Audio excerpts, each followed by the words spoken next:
Bueno, seguimos con este debate sobre la educación universitaria y yo les diría, si hay que planificar de alguna manera y orientar a los alumnos hacia determinadas carreras es donde va a haber más demanda, ¿no es cierto? Y donde más se los necesita.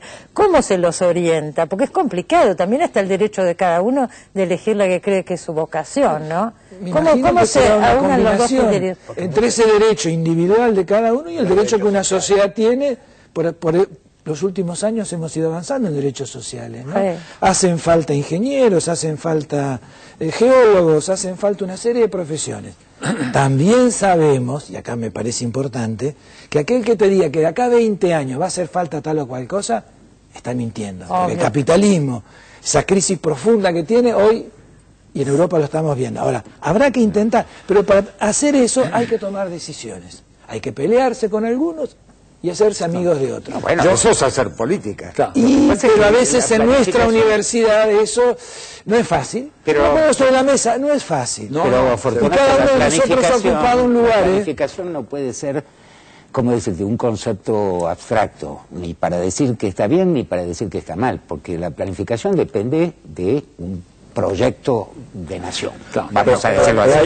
Y entonces lo que hay que discutir es el proyecto de nación. No es lo mismo planificar en Cuba que en Colombia hoy en día. Pero el gobierno envía señales, becas para determinadas... o sea, el gobierno envía señales, pero la universidad las acepta pasivamente. Claro que no estoy criticando a las autoridades, yo le tengo la mejor opinión de todas las autoridades. De las autoridades universitarias actuales. Bueno, está bien, pero mi crítica es mucho más. Yo creo que... No, es que yo no creo que pase, porque yo creo que el problema de la Universidad de Buenos Aires, entre otras cosas, es que no hay un proyecto universitario. Cuando hay gente muy capaz... Hay gente muy capaz en conducciones y en cátedras en toda la Universidad de Buenos Aires. La Universidad de Buenos Aires tiene muy buen nivel en muchas cosas, no tan buen nivel en otras, pero eso pasa en todas las universidades. Pero referido a lo que vos te decías de la Universidad del 56-66, independientemente de cualquier otra consideración que uno pueda hacer, y hay muchas que se pueden hacer, yo creo que esa universidad tenía un proyecto con el cual uno puede estar en acuerdo o en desacuerdo. Era el proyecto, digamos, de que... si lo pensamos desde el punto de vista de las dos versiones del reformismo, digamos, que eran los que tenían hegemonía, por lo menos... Era el proyecto desarrollista. Era el proyecto desarrollista.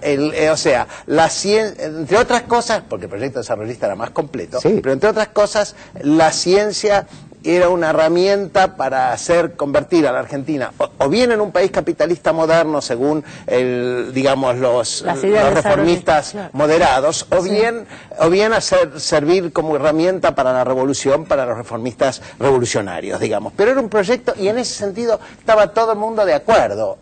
No todo el mundo, porque había mucha gente que no estaban de acuerdo, pero claramente ese tipo de gente... Sí, yo estaba de acuerdo. Había mucha gente que no estaba de acuerdo porque era gente que prefería una universidad muy tradicional, antigua, profesionalista y elitista. Pero del grupo de gente que... Y había otros que querían una universidad más comprometida con las luchas populares, que había una universidad mientras estaban proscriptos partidos, sindicatos, plan con Intes, y todo lo demás decía...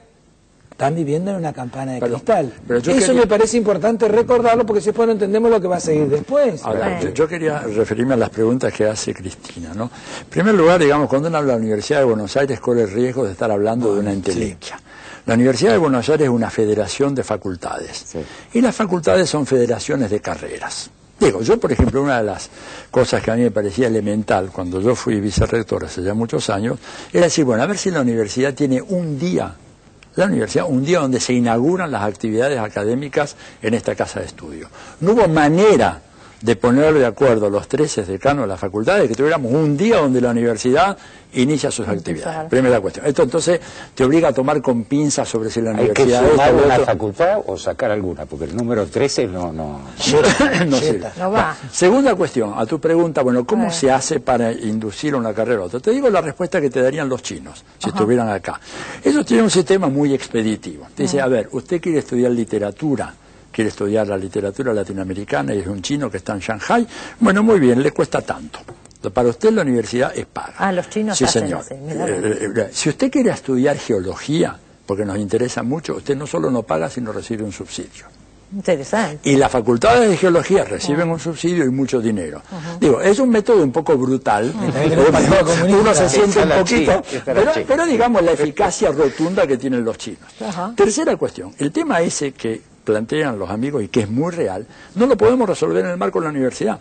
Porque supongamos, decimos, bueno, que abran la carrera de geología en exactas otra vez, y si no vienen alumnos, ¿pero por qué van a venir alumnos si acá se privatizó YPF? Que era la que hacía investigación y prospección geológica. Creo que, Atilio, lo que vos decís está muy bien, pero me parece que usaste el ejemplo equivocado. A ver, o sea, porque en geología hay unos cuantos alumnos. Quiero decir, geología hay unos cuantos alumnos, porque el problema con los alumnos de geología es otro, que es un problema parecido al problema que existe con los alumnos de computación. Es un problema de que los sueldos que se ofrecen son tan altos que los chicos son absorbidos por las empresas antes de recibirse y después se pone muy difícil que se reciban porque ya están trabajando, están ganando. Pero eso, Pablo, no solamente pasa en geología o en exactas en general. Fortunato se debe acordar que vos me mencionabas hoy cómo creció la Facultad de Ciencias Sociales. En aquel momento la carrera que más creció fue comunicación.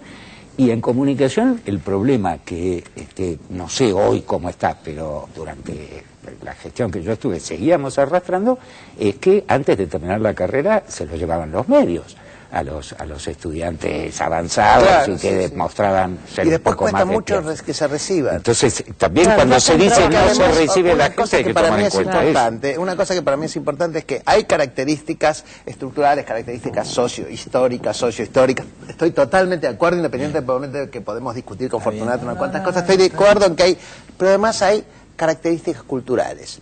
O sea, y esas, en mi opinión, son las más difíciles de cambiar porque cambiar una cultura independiente. Hay muchos chicos que en la Universidad de Buenos Aires que necesitan trabajar porque sus familias no están en condiciones de mantenerlos, y es lógico que, bueno, que la universidad no que tenga que bajar el nivel por ellos, pero sí que trate de establecer las normas administrativas más eficientes posibles para que los chicos que tengan que trabajar tengan acceso y puedan ir. Pero el problema, lo interesante, que eso lo empecé a pensar hace muchos años cuando me lo dijo el fallecido, mi querido amigo, el fallecido profesor Enrique Tandeter, que me lo observó hace muchos años, ha desaparecido la cultura del estudiante con dedicación exclusiva. El problema es que hay muchos chicos, por supuesto que no todos, como ya dije, pero hay muchos chicos que podrían no trabajar, o sea, cuyas familias están en condiciones, pero la cultura los lleva a trabajar. Pero Pablo, hay que pensarlo al revés, hay que pensar cómo hacemos, qué hacemos con los que no tienen más remedio que trabajar y tienen derecho a recibir un... Que son la gran mayoría, pero socialmente, yo pondría el eje ahí, digo. Depende, me parece que sí. No, son dos problemas distintos. Uno es el problema de tratar de proteger todo lo posible y de apoyar todo lo posible a los chicos que tienen dificultades económicas, totalmente de acuerdo. Pero los chicos, pero si la cultura hace que un chico de clase media, más o menos, digamos, afluente, para usar un anglicismo, que no tiene acomodada, que no tiene, trabaje porque hay una presión social, porque uno tiene que trabajar antes de recibirse, porque si no, y entonces obviamente tarda más. Como decía Fortunato, desde el punto de vista social, no es lo mismo el costo para el país, no es lo mismo el costo para el país de un chico que tarda 5 años en recibirse porque estudia con dedicación exclusiva, o un chico que tarda 10 años en recibirse porque está trabajando. El costo es mucho mayor, Pablo, pero trabajar, eso también, cuando no sea estrictamente necesario trabajar, es parte de la educación. Bueno, pero te voy a decir otra cosa. También es un derecho. La Universidad de la Carga, te voy a decir otra cosa. En muchos casos, lo que se da es que hay universidades privadas buenas, perfectamente respetables, así, que tiene una estructura de manejo de los tiempos que requieren... Que no permiten trabajar. Hay universidades que el chico, si quiere trabajar, no puede. Por supuesto. Entonces bueno, pero estamos siempre generando una sociedad desigual. Fíjate una cosa, esos chicos se reciben antes que los chicos burgueses de... no me estoy refiriendo a los chicos, no estoy refiriéndome a los chicos que tienen que trabajar, se reciben antes que los chicos, llamémoslo entre comillas, burgueses, que van a la Universidad de Buenos Aires, que podrían no trabajar, y obviamente entran a trabajar antes y ya son sus jefes. O sea que la Universidad de Buenos Aires discrimina a sus propios graduados, porque un chico egresado de una universidad privada que puede ser perfectamente buena, no digo que no hago ningún tipo de comparación, pero al haberse recibido antes, obviamente, empezó a trabajar con título, tiene pero yo de todas maneras veo, y lo veo con alegría, debo decir, la semana pasada salió el ranking de las mejores universidades del mundo, y la única argentina de figura es la Universidad de Buenos Aires. No, pero entonces creo que todavía a repetir la privada... Pero eso es un problema también. Es la única. Porque, pero digo, las privadas no están ahí. La autocomplacencia. Si comparás con las privadas. O sea, yo quiero a la Universidad de Buenos Aires, me parece que unas cuantas cosas es gloriosa. Siempre cuento una anécdota cuando... Yo tengo 3 hijas. Mi hija mayor se fue a hacer un doctorado a Estados Unidos en literatura. Y mi hija menor, la tercera, empezó 8 años después la carrera de letras.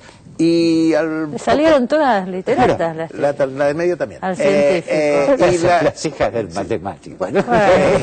Cuando, o sea, siempre cuento como una anécdota de la calidad de la Universidad de Buenos Aires. Y además no tomo ninguna de mis 2 facultades, ni exactas ni ingeniería, para que no parezca que soy parte interesada. Tomo filosofía y letras.